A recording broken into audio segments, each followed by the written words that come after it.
ഞാനൊക്കെ സ്കൂളിൽ പഠിക്കുമ്പോൾ 2 രൂപയ്ക്ക് മെസ്സേജ് അയച്ചിട്ട് ബാക്കി 98 മെസ്സേജിന് വേണ്ടി വെയിറ്റ് ചെയ്യുമായിരുന്നു വെളുപ്പിനെ വരെ. എല്ലാവർക്കൊക്കെ മൊബൈലും കുത്തി കളിച്ചോണ്ടിരിക്കാതെ സാമ്പാറിനൊന്നായിരുന്നു നാടൻ പച്ചക്കറി.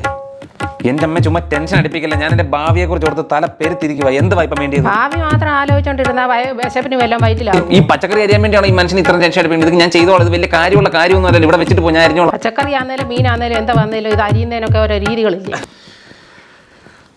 അമ്മയ്ക്ക് ഇപ്പൊ എന്തോ വേണ്ടിയത്? ഇപ്പം വേണ്ടിയത് ഇതൊന്നും അരിഞ്ഞതാ, പെട്ടെന്ന് അടുപ്പേ വെക്കട്ടെ. അവിടെ വെച്ചേര്, ഞാൻ അരിഞ്ഞോളാം.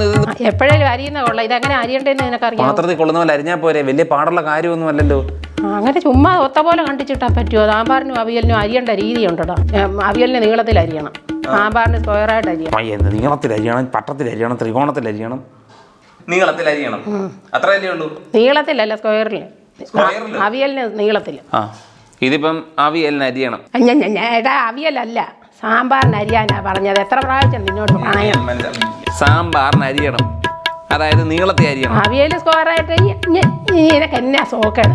എനിക്ക് ഭ്രാന്ത് വരുന്നപ്പം ഇപ്പം ഞാൻ എന്തിനാ അരിയേണ്ടത്? സാമ്പാറിന് അരിയാന്. അവിയലിനപ്പം നീളത്തിൽ അരിയണം, സാമ്പാറിന് ചതുരത്തിൽ അരിയണം. അവിയലിന് നീളത്തിൽ അരിയണം, സാമ്പാറിന് ചതുരത്തിൽ അരിയണം. ചരുവത്തിൽ സാമ്പാറിന് അരിയണം, ചരുവത്തിൽ അവിയലിനും അരിയണം.